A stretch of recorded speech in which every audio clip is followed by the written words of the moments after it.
الله أكبر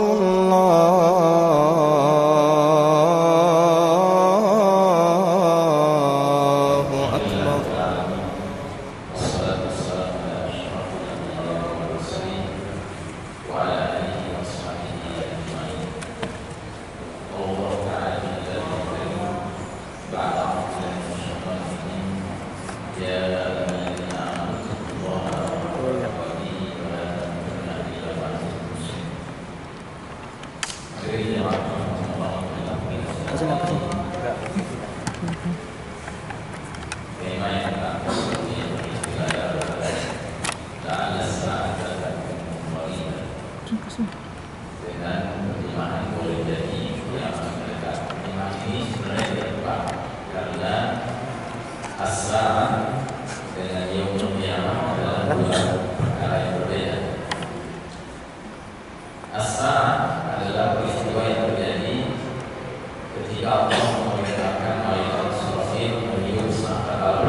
Tema ini kita ambil dari sebuah ayat, yaitu surah Al-Ahzab ayat 63, di mana Allah Subhanahu wa taala berfirman, "Yas'aluka an-nasu 'anis sa'ah."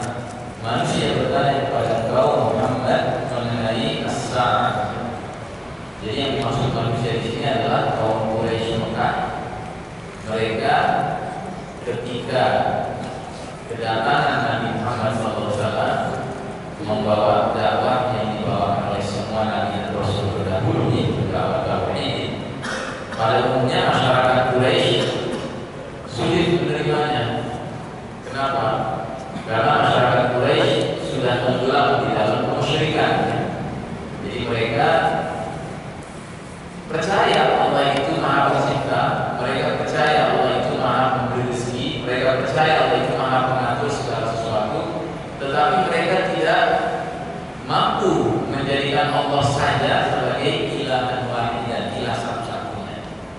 Sehingga bersama dengan Allah mereka melakukan bersikapi demikian, mereka juga mensikapi adanya alihatan min dunillah, ilah-ilah selain Allah yang juga dianggap sebagai dunia, dianggap sebagai tempat bergantung, dianggap sebagai penentu nasib, maslahat dan mudarat hidup mereka.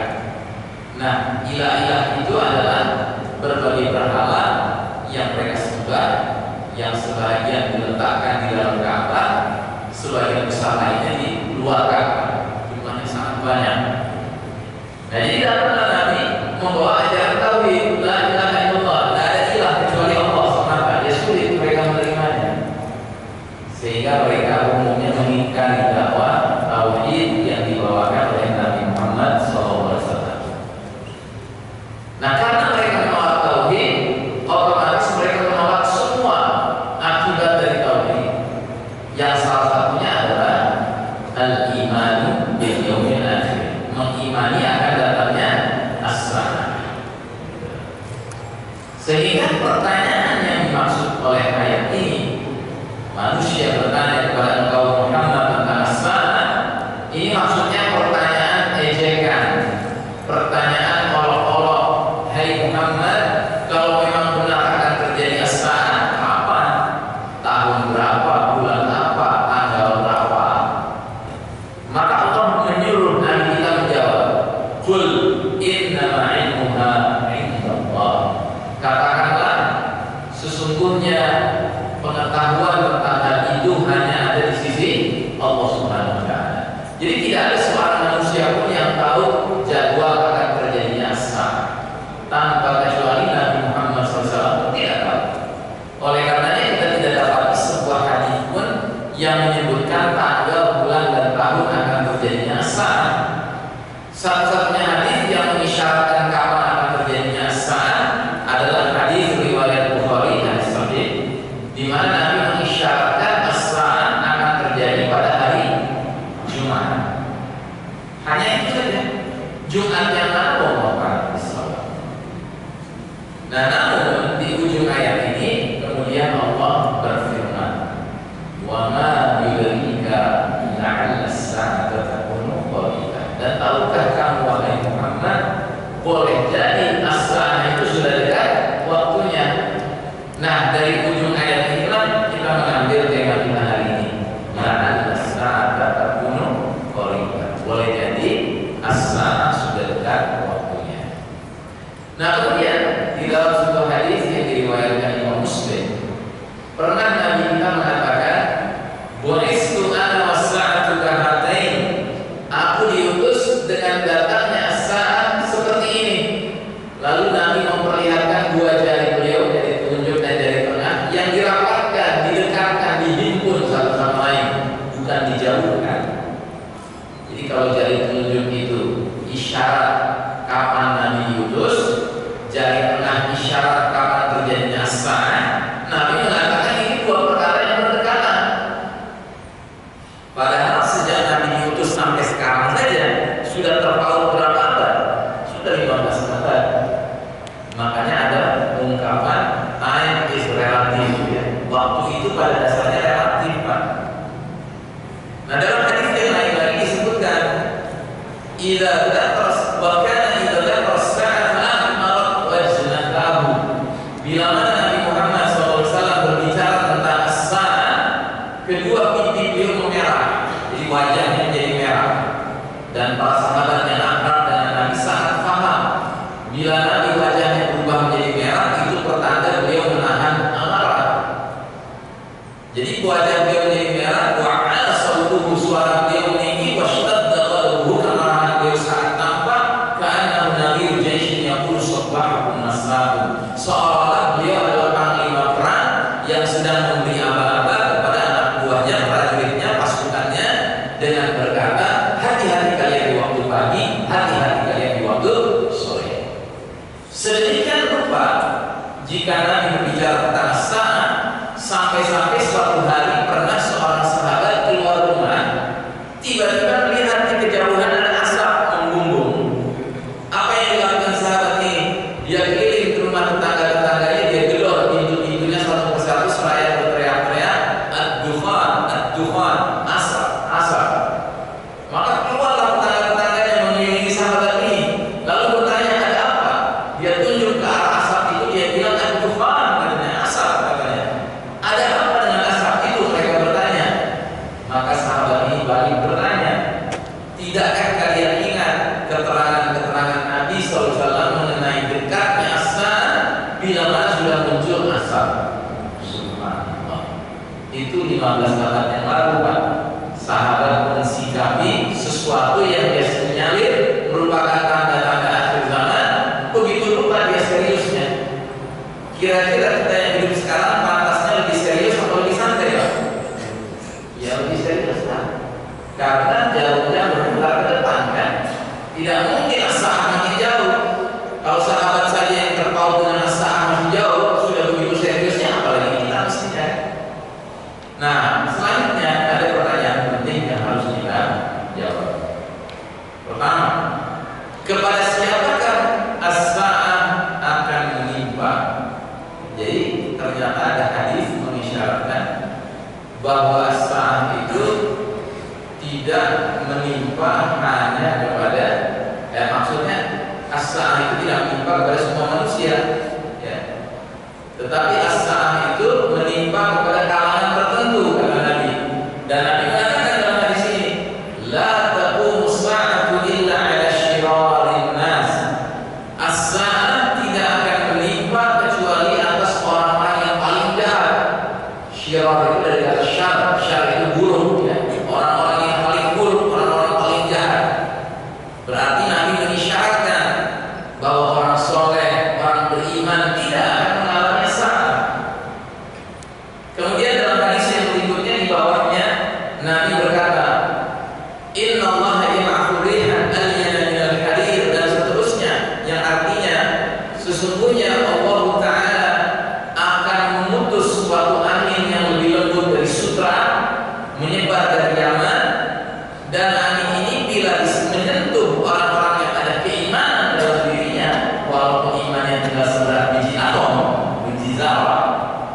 niscaya orang itu akan dicabut ruhnya, diwafatkan karena angin itu.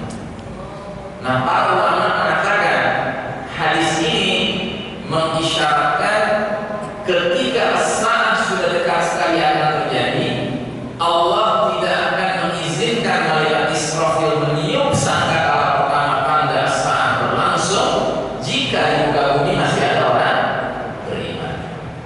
Allah harus mewafatkan dulu orang-orang beriman supaya mereka tidak mengalami as-saah. Maka diwafatkan dengan cara baik-baik, yaitu dengan diamankan angin lembut dari Yaman.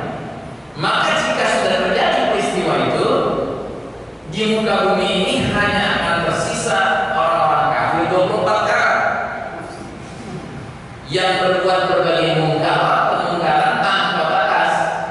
Nah, jika itu sudah terjadi, Allah timpakan as-saah atas mereka. Ya. Maka kita jumpai ada hadis-hadis yang mengisyaratkan begitu sudah dekat sekali as-saah akan terjadi, perilaku manusia menjadi mengerikan sekali. Contohnya misalnya Nabi mengatakan tidak akan terjadi as-saah sehingga manusia bersetubuh di jalan-jalan laksana keledai, tidak ada orang yang menghalangi mereka. Atau isyarat lain lagi kata Nabi, tidak akan terjadi as-saah sebelum datang seorang dari Habasyah itu di Afrika, Ethiopia, membawa pasukan menuju ke Mekah dengan maksud menghancurkan Ka'bah. Nah, ketika dunia sudah seperti itu keadaannya, terjadilah as-saah.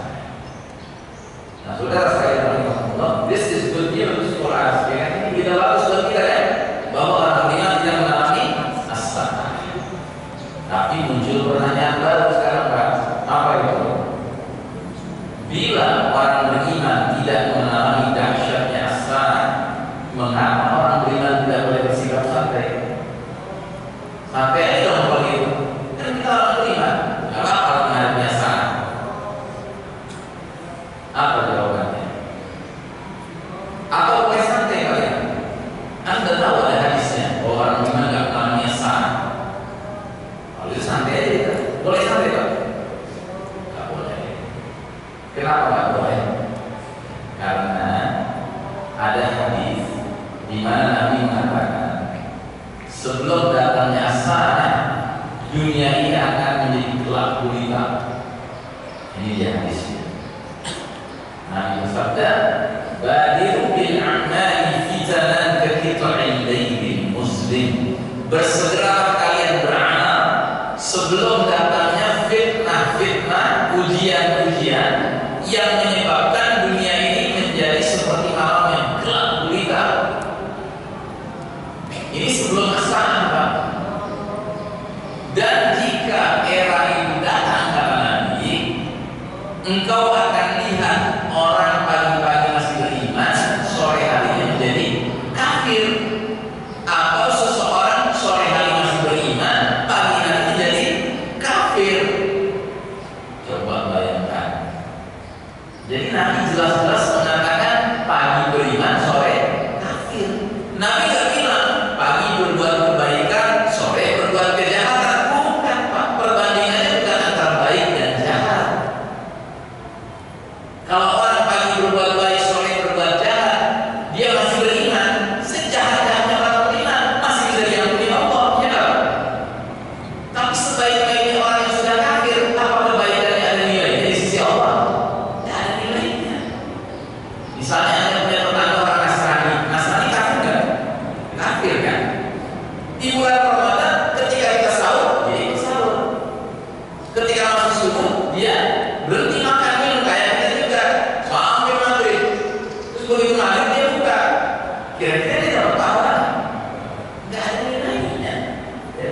Kenapa? Karena sebab amal itu bernilai karena ada iman. Kalau nggak ada iman, dia nggak ada nilainya amal yang dia kerjakan.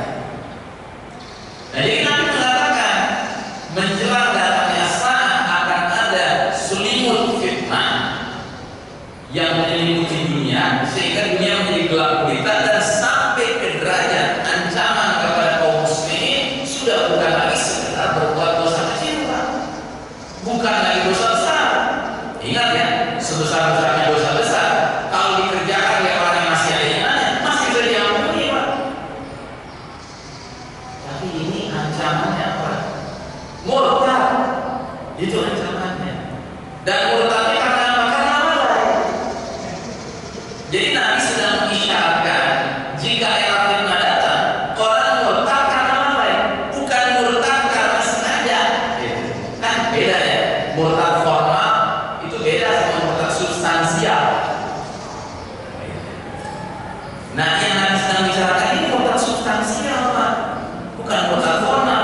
Kalau murtad formal gampang dilihatnya kan, asalnya masih muslim terus kemudian jadi kafir, nggak mau lagi dia mengerjakan hal yang memperlihatkan keislamannya, malah dia sudah pilih agama baru. Itu namanya murtad formal, Pak. Ini murtad substansial. Dan Nabi jelaskan alasannya kenapa terjadi itu, karena kata Nabi, ya bi'inahu bi'aradin minad dunya, dia rela menjual agamanya demi mendapat kenikmatan dunia. Jadi artinya dia tidak mampu membedakan mana yang mahal mana yang murah. Dia pikir agama itu murah, boleh dia jual belikan. Dia pikir dunia itu mahal, sehingga dia rela membelinya kalau perlu bayar pakai agama. Na'udzubillah min dzalik. Nah, ini yang disebut dengan virus MKL. Ya, virus MKL ini istilah para ulama disebut dengan nawaqidul iman atau nawaqidul islam atau nawaqidul syahadatain. Pembatal keimanan, pembatal keislaman, pembatal dua kalimat syahadat. Kita waktu masih kecil umumnya belajar agama Islam itu nggak dari pintu pertama, Pak. Pintu pertama belajar agama Islam apa sebenarnya? Bab tauhid, bab tentang tauhid, itu pintu pertama. Tapi umumnya kita termasuk saya, ketika belajar sama guru ngaji di rumah, bab pertama babul wudu, ya bab wudu kita langsung. Betul nggak? Nah, lengkap kita belajar tentang wudu, tata caranya sampai pasal terakhir biasanya pasal apa? Pembatal wudu, ya kan? Sampai hari ini kita apa? Biasanya kalau sudah bab wudu bab sholat kan, ya kan? Lengkap kita belajar gerakan sholat, bacaan sholat. Pasal terakhir biasanya bab apa? Pasal apa? Pasal pembatal sholat, ya kan? Nah, itu semua kita umumnya begitu, Pak. Cuma pernah nggak kita bertanya kepada diri sendiri? Gue udah belajar wudu, gue udah belajar sholat, kapan ya belajar iman? Nggak tahu kan? Kalau wudu bisa batal, sholat bisa batal, iman bisa batal nggak? Ternyata sama. Ya kalau wudu bisa batal, sholat bisa batal, iman juga bisa batal. Nah, ini yang kemudian para ulama kita sudah rumuskan. Ada yang namanya nawaqidul iman, pembatal keimanan. Perlu contoh nggak? Berani? Berani? Serius loh, ini bukan jawab serius. Perlu contoh? Perlu ya, biar kita terhindar kan? Oke, saya kasih contoh. Siap-siap. Contoh keyakinan ucapan yang dapat menyebabkan orang kena virus murtad karena lalai adalah kalimat sebagai berikut: semua agama sama, semua agama baik, semua agama benar.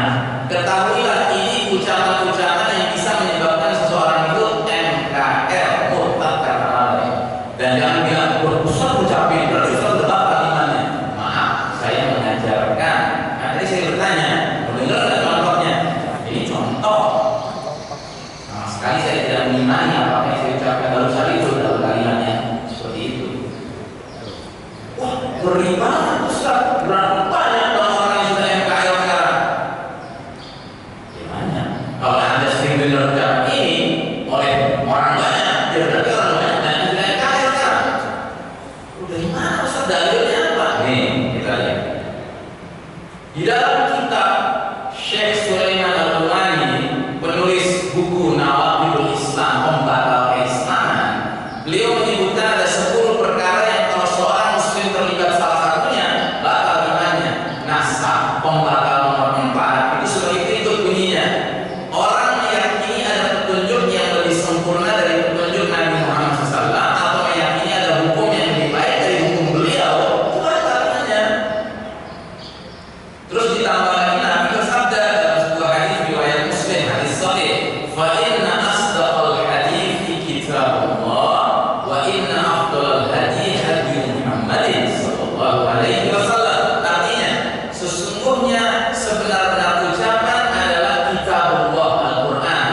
Kita merasa yakin nggak pernah baca Al-Quran dari awal sampai akhir? Yakin kan? Pasti dong pernah khatam. Walaupun saya nggak terlalu yakin sih udah khatam terjemahannya atau belum. Gitu. Makanya kalau ada di sini yang belum di sini, yang udah sering sholat 5 waktu, tapi nggak pernah menghatamkan terjemahan Al-Quran, saya anjurkan segera khatamkan terjemahan Al-Quran. Kecuali kalau Anda ngerti bahasa Arab, nggak masalah, Anda nggak khatam terjemahannya. Tapi kalau Anda ngerti bahasa Arab, boleh ditekadkan, jangan sampai nyawa melayang, dicabut malaikat maut belum pernah khatam baca terjemahan Al-Quran. Sedangkan khatam bukunya Harry Potter yang sebelumnya juga pernah, masa Al-Quran nggak pernah dikhatamkan terjemahannya. Nah, maka kalau kita pernah khatam baca Al-Quran, pasti kita pernah ketemu ayat ini kan? Ayat yang berbunyi Inna dina indallahil Islam. Oke, kita ngerti bahasa Arab, kan bisa baca terjemahannya. Terjemahannya bunyinya apa? Sesungguhnya agama yang diridhoi di sisi Allah hanyalah Islam. Sulit nggak dipahami kalimat itu? Sulit nggak dipahami? Nggak sulit kan? Berarti nekat nggak kalau ada orang udah baca ayat ini terus dalam hatinya dia bilang, wah itu apa? Ekstrim banget sih. Ya kan? Bukan hanya Islam yang diridhoi Allah, gitu kan? Atau misalnya nggak puas sama ayat ini, ada yang lain.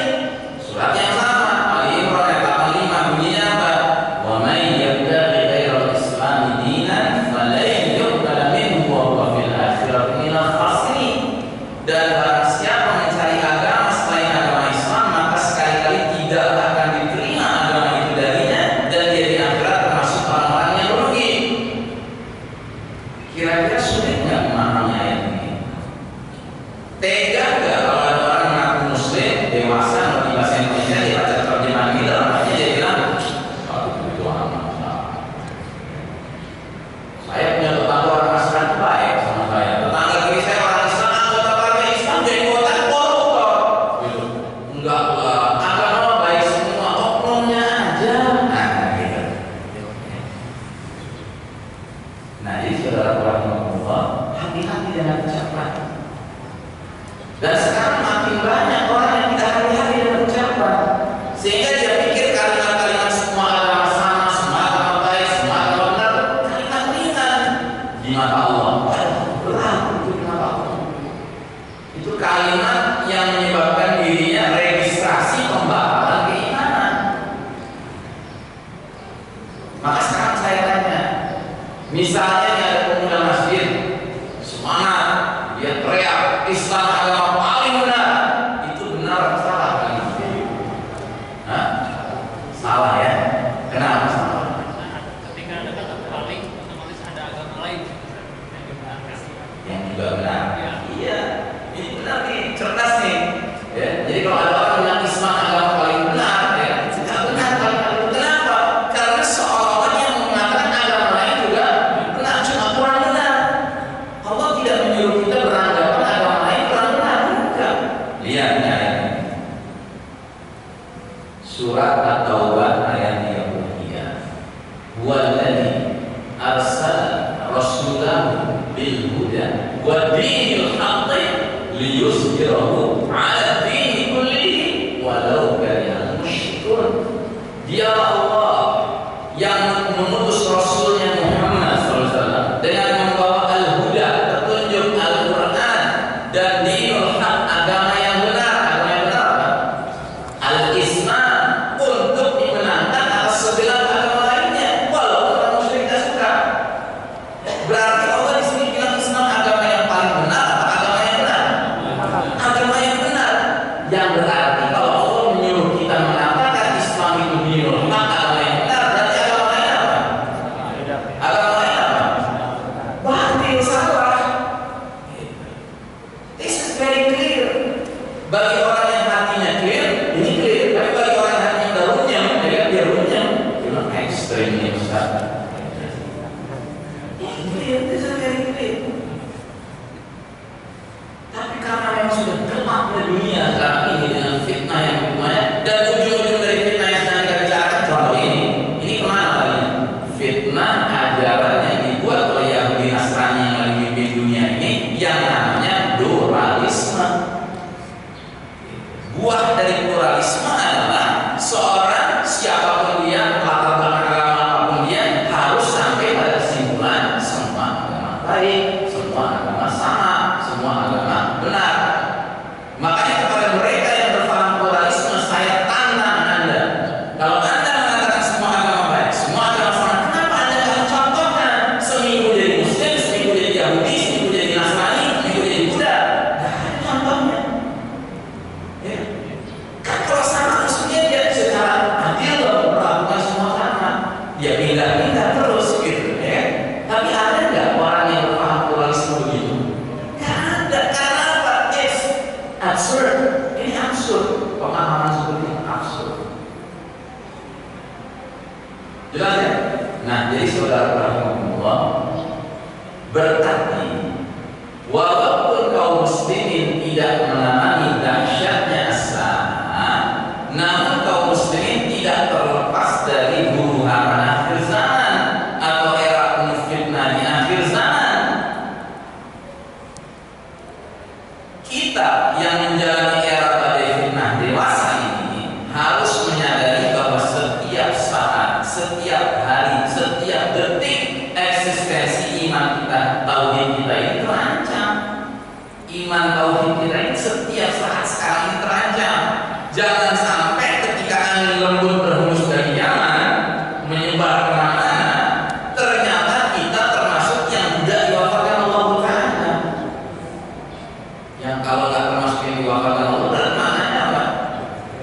Maknanya kena yang 24 karat tadi.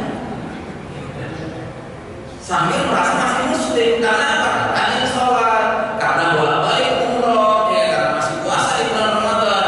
Ingat ya, makanya saya katakan ilmu tentang tauhid ini sifatnya nggak boleh ditawar-tawar, Pak. Harus segera kita dalami. Dan salah satu pengertian tentang tauhid adalah mengerti apa yang membatalkan tauhid. Sama kayak kita belajar wudhu harus sampai ke tingkat tahu apa yang membatalkan wudhu, ya kan? Kita belajar sholat harus sampai ke tingkat mengerti apa yang membatalkan sholat. Hanya dengan jalan demikianlah iman kita, tauhid kita tegak. Kalau kita masih ragu-ragu mempelajari yang membatalkan, namanya kita kayak seolah-olah ingin bertauhid tapi tidak tegak. Dengan alasan apa? Aduh, saya nggak mau deh belajar yang membatalkan iman, nanti saya jadi tukang nafirin orang. Siapa yang dulu nafirin orang? Kita bukan lagi nyuruh nafirin orang, kita lagi nyuruh kita masing-masing bela iman kita di zaman penuh fitnah ini. Kan alangkah ironisnya, Pak. Udah sholat sekian ribu rakaat, udah puasa, udah ini, mereka lawannya kena membatal keimanan. Ironis sekali kan? Sedih betul. Pagi masih beriman, sore jadi kafir. Sore masih beriman, pagi jadi kafir. Nah, jadi saudara rahimahullah, agar tidak terkena virus MKL ini, murtad kafir ini, maka kita tidak boleh memandang iman sebagai perkara yang statis. Ya. Iman itu dinamis, Pak. Dia bisa naik, bisa turun, bahkan bisa hilang. Ya. Nah, maka iman ini mesti satu dipelihara dan dua dibuktikan. Dipelihara dengan apa? Menuntut ilmu terus. Membuktikan dengan apa? Dengan beramal. Ilmu yang sudah kita dapatkan kita amalkan. Kasihan ya, ada profesor, doktor, lulusan tafsir Al-Quran Mesir, ilmunya banyak, tapi dengan ringkasnya dia bilang berjilbab nggak wajib. Kan aneh. Gitu. Itu kan nggak usah ilmu banyak untuk tahu bahwa jilbab hukumnya wajib. Dan kok bisa begitu? Ya karena ilmu dan amal nggak connect. Makanya kenapa Nabi menyuruh kita, mewajibkan kita baca surat Al-Fatihah dalam sholat, walaupun nggak sah sholat kita. Sahabat bertanya, ya Rasulullah, itu ujung dari surat Al-Fatihah menyebut-nyebut al-maghdubi alaihim, orang-orang yang murkai Allah. Siapa itu maksudnya ya Rasulullah? Al-maghdubi alaihim humul yahud, orang-orang yang murkai Allah itu kaum Yahudi. Terus ad-dhalin itu siapa ya Rasulullah? Yang sesat itu siapa? Ad-dhalin humul nasara, yang sesat itu kaum Nasrani. Ibnu Katsir mengomentari hadis ini bilang, kenapa Allah memurkai kaum Yahudi? Li'anna 'indahum ilm ma 'indahum amal. Karena Yahudi itu banyak ilmunya tapi tidak diamalkan. Makanya mereka dimurkai sama Allah. Yahudi belajar tentang Nabi akhir zaman, yuk siap-siap menyambut kedatangan Nabi akhir zaman. Ternyata menurut ciri-ciri dari kitab mereka nih, dia bakal muncul di satu daerah yang begini ciri-cirinya, wah itu Madinah berarti. Nah, pindahlah mereka ke Madinah. Bani Quraidah, Bani Qainuqa, Bani Nazir ini, kabilah-kabilah yang ini. Begitu Nabi itu datang, hijrah dari Mekah ke Madinah, dia tolak, ya kan? Hanya karena apa? Karena bukan dari Bani Israel, tapi dari Bani Ismail. Bukan kelompok kita, nggak mungkin. Kalau bukan kelompok kita, ya nggak mungkin. Fanatisme kelompok. Jadi ilmu ada, tapi nggak mau diamalkan. Begitu realitanya muncul, nggak mau diamalkan. Sebaliknya Nasrani, kenapa dikatakan sesat? Li'anna indahul amal, ma indahul ilm. Karena kaum Nasrani amalnya banyak. Saking banyaknya amal mereka sampai moto mereka apa? Kasih dulu kan? Amalnya banyak mereka. Tapi fondasi ilmunya berantakan. Sampai berani mengatakan three in one in three, trinitas. Fadisus salasa, Isa ibn Allah, Yesus Maha Tuhan, bahkan Isa Allah, Isa itu Allah. Error banget gitu. Nah, kita umat Islam nggak boleh masuk dalam kategori Yahudi. Ilmu banyak yang diamalkan, tapi jangan masuk kategori Nasrani. Santun sana kemari, itu udah error secara ilmuwan. Tauhidnya berantakan, nggak boleh. Kita harus jadi umat yang memadukan ilmu beramal. Nah, jadi saudara sekalian, rahimahullah, kita lanjutkan. Maka di antara kitab yang saya anjurkan Bapak, saudara-saudara sekalian baca, ini kitab disertasi doktoral. Penulisnya Syekh Abdul Aziz Abdul Latif. Ya. Beliau menulis kitab berjudul Nawaqidul Islam Al-Qauliyah wal Amaliyah, diterjemahkan dengan judul Pembatal Keislaman dalam aspek keyakinan, ucapan maupun perbuatan. Jadi orang bisa batal Islam gara-gara keyakinan tertentu dia pelihara dalam dirinya, atau gara-gara ucapan-ucapannya, atau gara-gara perbuatan perilakunya, itu bisa membatalkan keimanan. Jadi jangan ada kira orang baru bakal iman kalau terang-terangan dia ngomong, gue sekarang Kristen, gue bukan Muslim lagi. Itu mau ya, itu namanya murtad formal, murtad terbuka. Ini murtad substansial yang kita bicarakan, Pak. Dan inilah penyakit akhir zaman, murtad substansial yang harus kita waspadai. Nah, bagi anda yang nggak sanggup baca buku disertasi doktoral yang sebelum ini, tenang, ada buku yang tipis. Nah, ini tipis bukunya di toko. Penulisnya Sulaiman Al-Rumani, ya, isinya aslinya judulnya Nawaqidul Islam, diterjemahkan oleh penerbit sebelah kiri, awas terjebak murtad, sebelah kanan penjelasan pembatal keislaman. Saya sangat menganjurkan saudara-saudara mencari buku ini dan membacanya.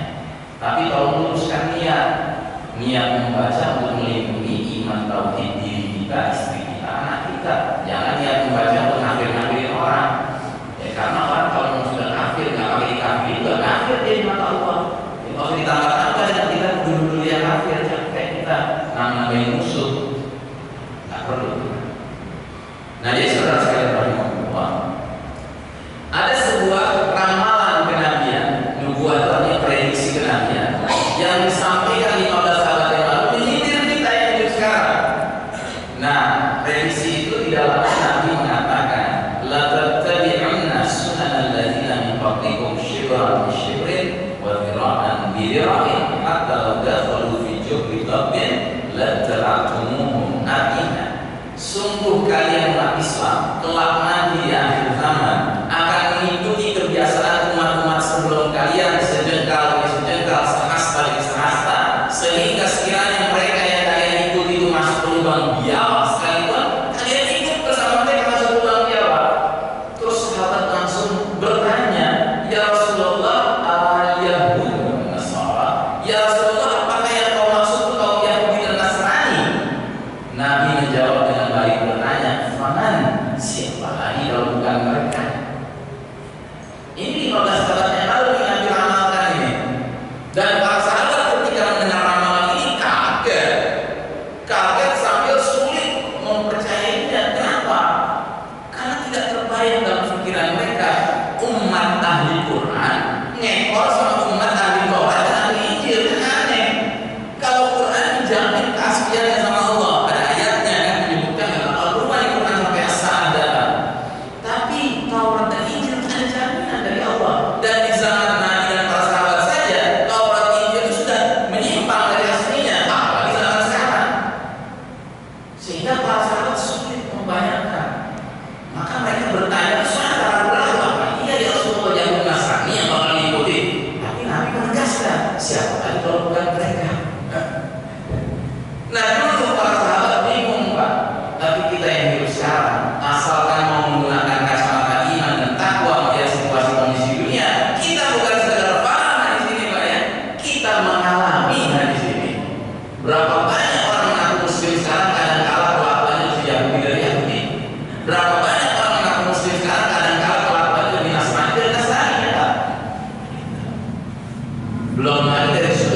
Yang kedua, Nabi kemudian mengatakan ya, bahwa perjalanan umat ini di akhir zaman, Nabi kita kan Nabi akhir zaman, berarti setelah Nabi diutus dunia ini masuk ke era akhir zaman. Nah, umat akhir zaman ini kata Nabi akan mengalami 5 babak perjalanan sejarahnya. Yang mana babak demi babak itu perbedaannya ditandai dengan perbedaan karakter kepemimpinannya. Nah, Nabi isyaratkan babak pertama itu disebut dengan babak kenabian. Berarti karakter kepemimpinannya Nabi langsung yang pimpin.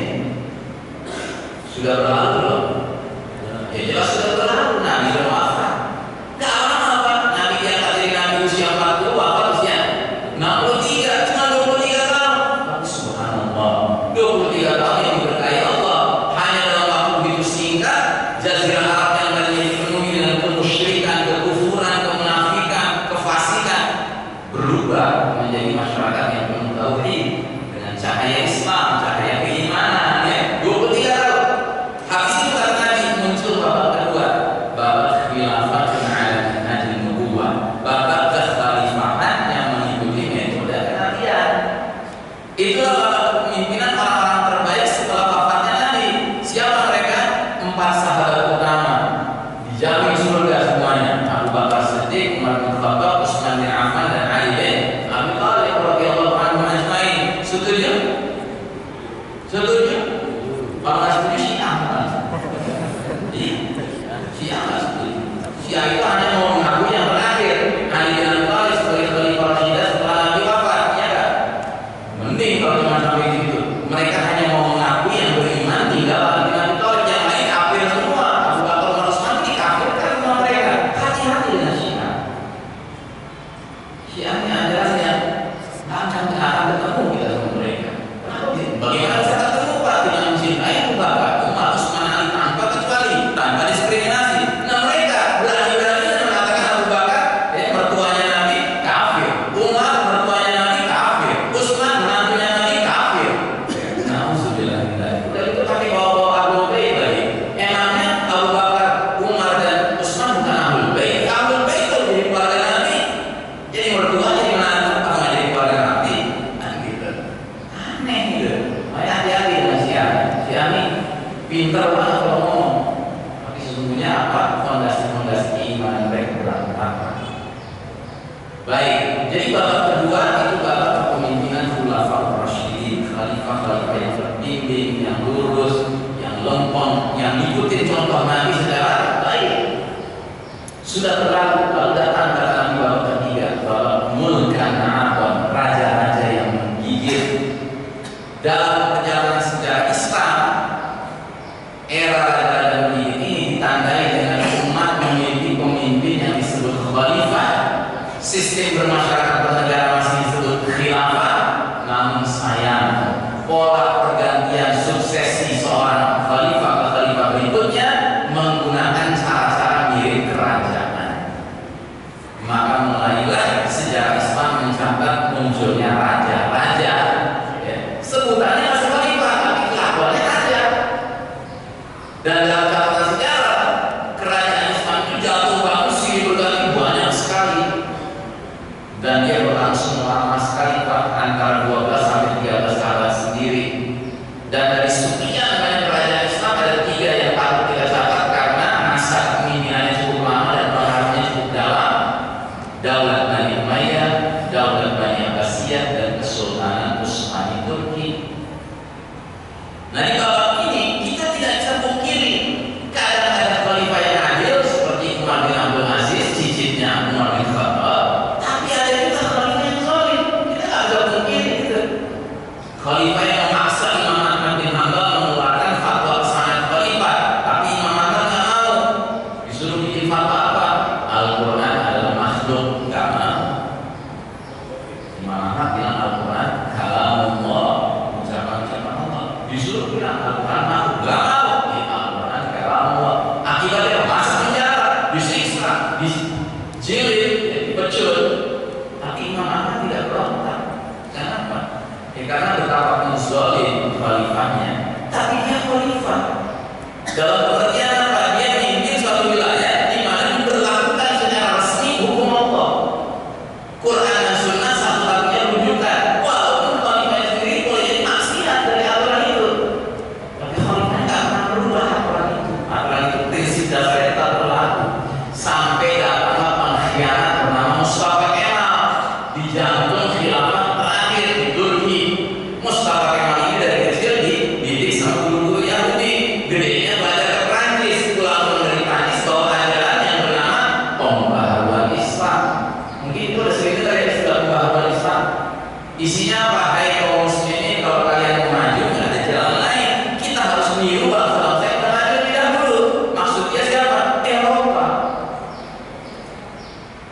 maka ia usulkanlah rancangan undang-undang pembubaran khilafah.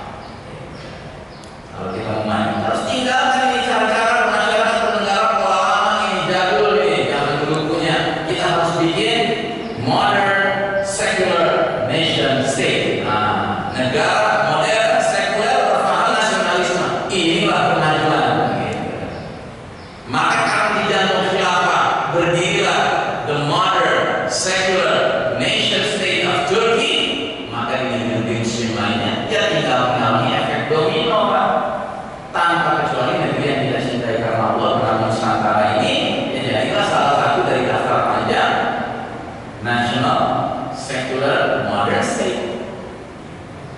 Maka mulailah kita masuk babak keempat, babak di mana umat Islam menjadi laksana anak ayam kehilangan induk, laksana anak-anak yatim kehilangan ayah, laksana gelandangan nggak punya rumah,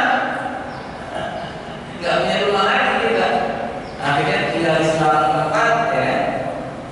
Karena kelamaan nggak punya rumah, teriak-teriak, nggak punya rumah, ini harga mati.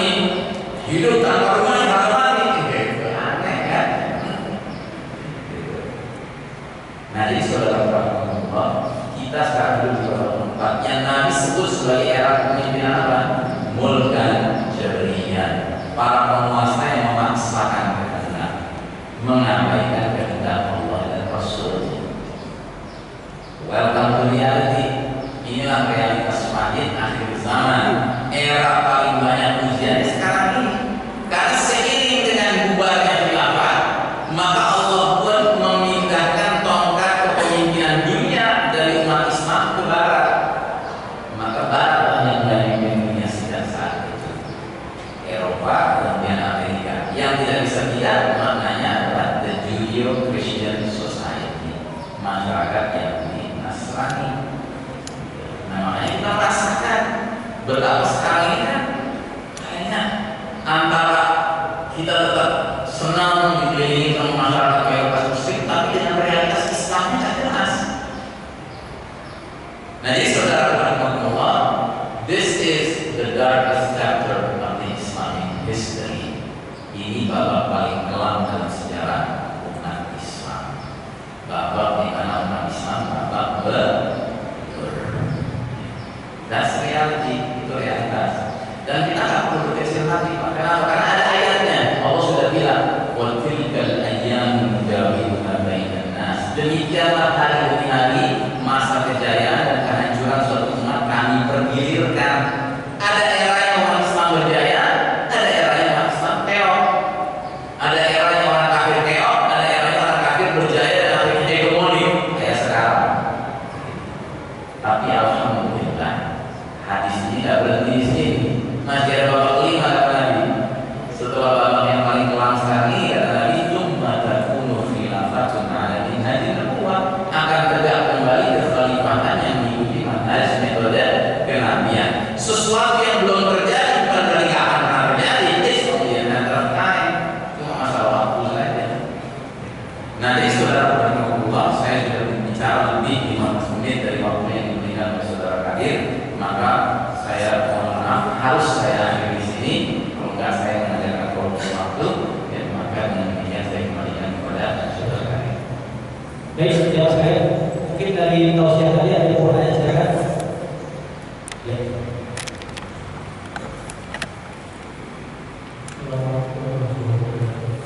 Waalaikumsalam.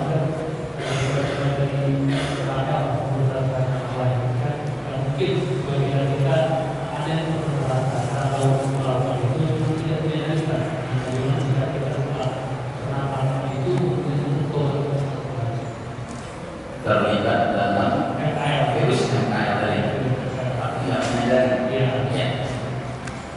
Ya, jadi solusinya adalah pertama, maka kita harus menyederhanakan untuk mengerti apa-apa yang sebenarnya bisa mendatangkan pengaruh di Islam.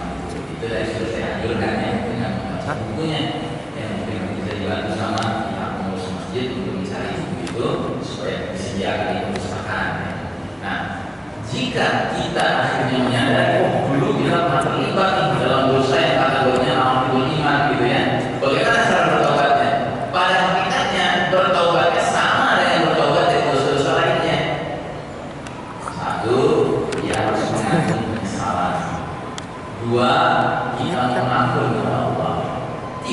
kita tidak ulangi lagi. Kalau 3 hal ini sudah kita kerjakan, selesai. Insya Allah kita sudah taubat. Ustaz, nggak perlu syahadat pulang.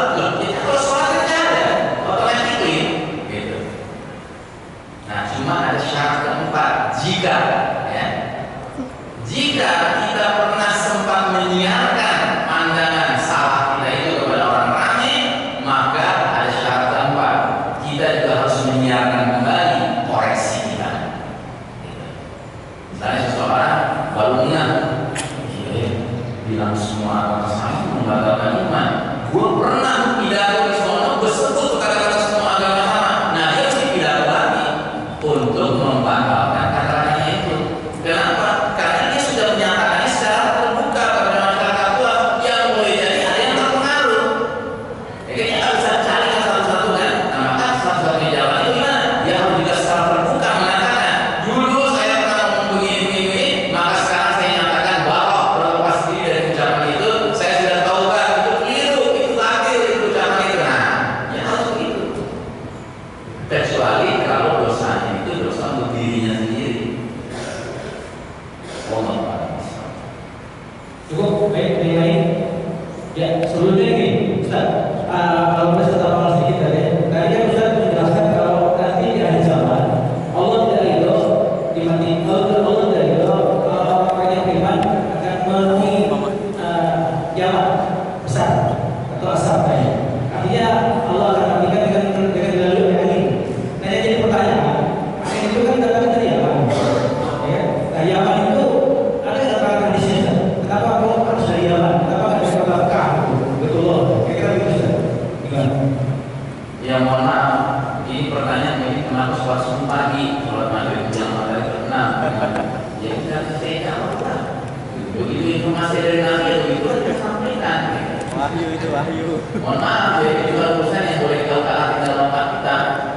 Jadi kalau Nabi mensyaratkan langit akan berembus dari Yaman, ya kita tak perlu nanya kamu sudah nyaman. Ya begitu adanya. Allah Maha Besar.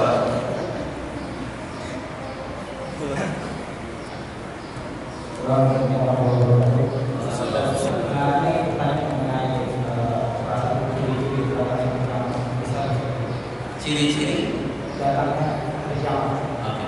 Ini kan Ustaz, nanti kan kita kembali ke zaman ini apa namanya pemerintahan gitu. Ada yang berbeda bahwa nanti itu akan datang ke Imam Mahdi dulu. Sementara beberapa aktor yang ada beberapa besar Imam Mahdi itu sebetulnya tidak ada. Imam Mahdi itu hanyalah apa namanya sebuah informasi yang bohong dan dibawa oleh manusia. Nah, jadi ini ingin mengkonfirmasi apakah Imam Mahdi itu memang betul-betul ada di apa namanya memimpin umat Islam ini, ataukah nanti ini haji dua ini hanya dipilih dari orang-orang Islam yang sudah ada. Artinya bukan dari Ya, memang ada kalangan yang beranggapan bahwa sosok Al-Mahdi ini tidak ada. Itu adalah keinginan kaum Syiah. Nah, saya nyatakan terang-terangan di sini bahwa pendapat itu sangat salah. Sebenarnya Al-Mahdi itu sosok yang ada. Dia termasuk min alamati as-sughra, termasuk tanda-tanda kecil menjelang datangnya saat. Bukan alamat kubra yang tanda besar, ya, tanda kecil. Tapi bolehlah kita menyebut tanda kecil terakhir menjelang datangnya tanda besar. Nah, jadi saya curiga mereka yang menolak Al-Mahdi ini karena sedemikian bencinya dengan Syiah, padahal kaum Syiah yang paling doyan ngomongin soal Al-Mahdi, akhirnya dipukul rata siapapun ngomongin Al-Mahdi berlaku pengaruh Syiah. Padahal tidak demikian, memang Al-Mahdi itu ada. Dan pemahaman kita, konsepsi kita tentang Al-Mahdi sangat berbeda dengan pemahaman dan konsepsi kaum Syiah tentang Al-Mahdi. Kaum Syiah punya pemahaman sendiri tentang Al-Mahdi, kita punya pemahaman sendiri tentang Al-Mahdi yang beda sama sekali. Salah saya kasih contoh. Di kalangan kaum Syiah, mereka punya keyakinan kalau nanti Al-Mahdi sudah datang, Al-Mahdi itu sanggup menghidupkan orang yang sudah mati. Kita tak punya ajaran seperti itu. Ajaran kita mengatakan Al-Mahdi itu manusia biasa, lahir dari orang tua normal.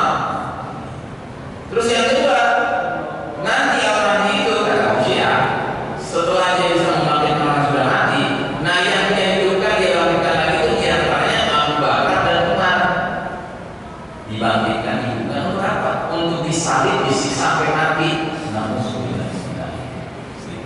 Jelas kita nggak punya ajaran seperti itu. Nah, jadi bab ini mirip seperti bab sebagian bangsa yang nggak ngerti mengatakan nggak benar itu Isa alaihissalam akan turun kembali dari langit. Isa alaihissalam itu meninggal. Barang siapa mengatakan Isa alaihissalam bakal turun kembali itu sama aja udah terpengaruh dengan paham Nasrani. Gitu. Padahal kita yakin Isa alaihissalam bakal turun kembali dan pemahaman kita tentang Isa alaihissalam bakal turun kembali dan pemahaman kaum Nasrani tentang Yesus akan turun dari langit sangat berbeda. Jelas ya? Nah, jadi seperti itu.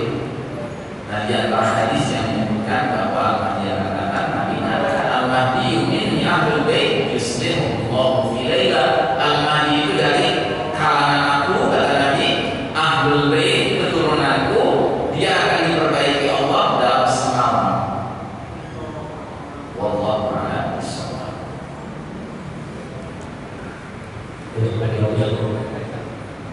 Kan tadi masih kaitan dengan KRL itu. Terus Dengan KRL? Ya. Sekarang kita jadi kita sekarang di kita banyak orang yang menganggap itu hal yang sepele kan. Jadi kayak udah agama sama aja kayak gitu. Terus sikap kita bagaimana dan sebagian lain ada yang memperdebatkan. Ya, sikap kita adalah terus menyuarakan ilmu yang benar. Itu sikap kita. Ya, setelah kita suarakan ilmu yang benar, panas juga merengos ya kan, tanggung jawab dia. Yang benar kewajiban kita adalah terus menyuarakan yang benar, terus menyampaikan ilmu yang benar. Karena kewajiban kita ma'alai nanti dan bala, kata Nabi. Tidak ada atas kita kewajiban kecuali menyampaikan. Mau terima alhamdulillah, nggak terima juga ya tanggung sendiri. Istilah bahasa Al-Qurannya kan surat Al-Kahfi itu wa qulil haqqu min rabbikum faman syaa'a falyu'min wa man syaa'a falyakfur. Katakan kebenaran itu datang dari Rabb kalian, dari Allah. Barang siapa yang ingin silakan dia beriman, barang siapa yang ingin silakan dia kafir. Gitu. Jadi soal mau pilih beriman, soal mau pilih kafir itu adalah hak setiap manusia. Cuma jangan memaksakan akibat. Jangan pilih jalan kafir, ingin akibatnya di akhirat masuk surga. Jangan pilih jalan iman terus belaga tawadhu mengatakan gua nggak butuh surga, nggak mungkin. Kalau yang menempuh jalan iman dengan benar, ya pasti punya surga. Jangan ngotot bilang kalau saya beribadah kepada Engkau ya Allah karena ingin masuk surga, menjauhkan surga dari aku sejauh-jauhnya. Kalau aku beribadah kepada Engkau karena supaya nggak masuk neraka, jadikan aku satu-satunya yang masuk neraka. Tapi kalau aku beribadah kepada Engkau karena cinta, jangan ditolak. Ini ucapan orang mabuk pakaian nggak karuan. Jadi kenapa dalam Islam begitu? Nggak mungkin orang beribadah terus rela masuk neraka, nggak mungkin. Gitu, ya kan? Sebagaimana nggak mungkin ya orang memilih jalan kafir sambil yakin bahwa masuk surga, mustahil. Tapi soal memilih beriman atau kafirnya memang Allah berikan hak, gitu. Manusia, falyu'min, wa manusia, falyakfur. Barang siapa yang ingin silakan beriman, barang siapa yang ingin silakan kafir. Tapi akibatnya tanggung masing-masing. Allah kasih tahu jalan keimanan itu jalan menuju ke ridha Allah, rahmat Allah, surga. Jalan kekufuran adalah jalan menuju murka Allah, neraka ujung-ujungnya. Allah Maha Besar.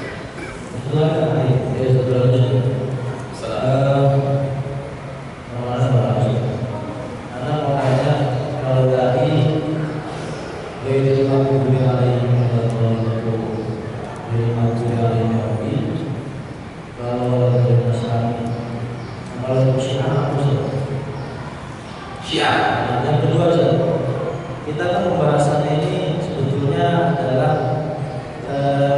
waspada dengan dajjal. Nah, kira-kira saat ini yang harus paling kita waspadai yang sudah jelas itu fitnah apa gitu? Ya, pertanyaan bagus sekali. Syiah ini masuk kemana? Syiah itu lebih mirip Yahudi. Karena Syiah sendiri produk Yahudi.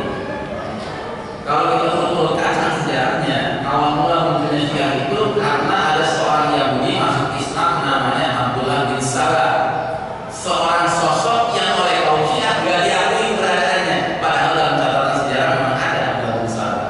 Nah, Abdullah bin Sabah ini setelah masuk Islam, lebih tepatnya pura-pura masuk Islam, dia bikin hadis-hadis palsu yang di satu sisi mengagung-agungkan Ali bin Abi Thalib sebagai salah seorang sahabat Nabi, sementara di lain sisi mendiskreditkan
bahkan dia terstruktur, bahkan tersistem, sudah menjadi sebuah sistem. Makanya ada seorang penulis Muslim berbangsa Inggris namanya Ahmad Thompson menulis buku judulnya Sistem Dajjal. Yang dia maksud adalah sebuah keadaan sebelum Dajjal keluar, dunia ini sudah diselimuti oleh sebuah sistem yang pada hakikatnya untuk menyambut kedatangan Dajjal, dan kita sedang hidup di bawah sistem itu yang mereka umumkan dengan nama bahasa Latin Novus Ordo Seclorum, New World Order, tatanan dunia baru, yang simbolnya ada mata sebelahnya, tahu kan, di lembaran kertas uang $1 Amerika Serikat. Nah, itu adalah rahasia mereka sebenarnya yang pelan-pelan sekarang semakin tersingkat. Nah, terus pertanyaannya, lalu fitnah apa yang harus paling kita khawatirkan? Sekarang ini banyak sekali fitnah yang harus kita khawatirkan. Kalau nggak bisa dikatakan semua aspek hidup kita ini sudah disisupkan oleh fitnah-fitnah. Bidang ideologi, fitnahnya apa? Sekulis misalnya, sekularisme, pluralisme, liberalisme. Bidang politik, ya, fitnahnya apa? Cara berpolitik Machiavelli, bukan menghalalkan segala cara. Ideologi berpolitik, demokrasi, ya kan? Kedaulatan di tangan rakyat. Suatu kalimat yang mau kita cari ayat hadisnya nggak bakal ketemu tuh. Nggak ada kedaulatan di tangan rakyat menurut Quran, menurut hadis. Yang ada kedaulatan di tangan Allah. Allah pemilik kedaulatan, bukan rakyat pemilik kedaulatan. Rakyat ini harus tunduk pada yang berdaulat. Siapa? Allah Ta'ala. Itu yang harus kita didik umat ini. Di bidang ekonomi fitnahnya apa? Riba. Di bidang hukum fitnahnya apa?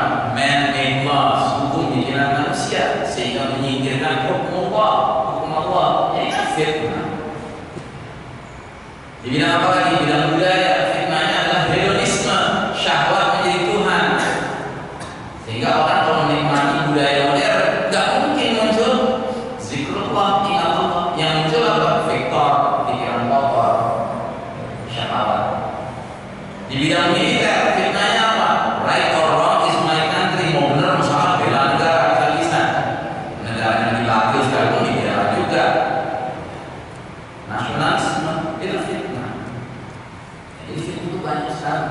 Nah, tapi pernah secara khusus Nabi berkata kepada Abu Dzar Al-Ghifari yang sampai Abu Dzar nanya balik karena kalimatnya sangat mengejutkan. Jadi kata Abu Dzar, suatu ketika aku berjalan bersama Rasulullah SAW, tiba-tiba Nabi mengucapkan satu kalimat 3 kali diulang-ulang. La ghairud dajjali akhwafu ala ummati. Sungguh ada selain Dajjal yang lebih kukhawatirkan menimpa umatku ini. Abu Dzar sampai bertanya, apa itu ya Rasulullah yang membuat engkau lebih khawatir menimpa umatmu selain daripada Dajjal? Padahal dalam hadis tertentu Nabi mengatakan Dajjal itu puncaknya fitnah, fitnah paling dahsyat. Tiba-tiba Nabi bilang ada lagi selain Dajjal yang Nabi juga khawatirkan menimpa umat ini.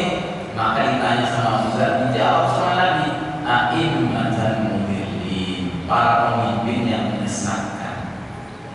Itu sangat dikhawatirkan. Dan kalau kita jujur, bapak empat ini kan bapak muda Jabariyah tadi dikatakan kan penguasa-penguasa memaksakan ganda. Saya khawatir itu maksudnya Nabi ibadah mudillin itu karena ini bapak paling mungkin munculnya Dajjal. Makanya hati-hati dengan pemahaman kalangan-kalangan tertentu yang jenggotnya segini, celananya sih kurang lebih bedain hadis sahih, tapi nggak bisa bedain antara ulil amri sama tauhid. Tahu itu pihak yang melampaui batas padahal punya otoritas, kepemimpinan, kekuasaan. Pengertian melampaui batasnya apa? Nggak mau tunduk sama Allah, nggak mau tunduk pada hukum Allah, maunya bikin hukum sendiri, baik individu ataupun kolektif bikinnya, tapi yang jelas hukum bikinan manusia. Ini namanya Allah. Ini fitnah, serius sekali fitnah. Allah Maha. Baik, jemaah sekalian.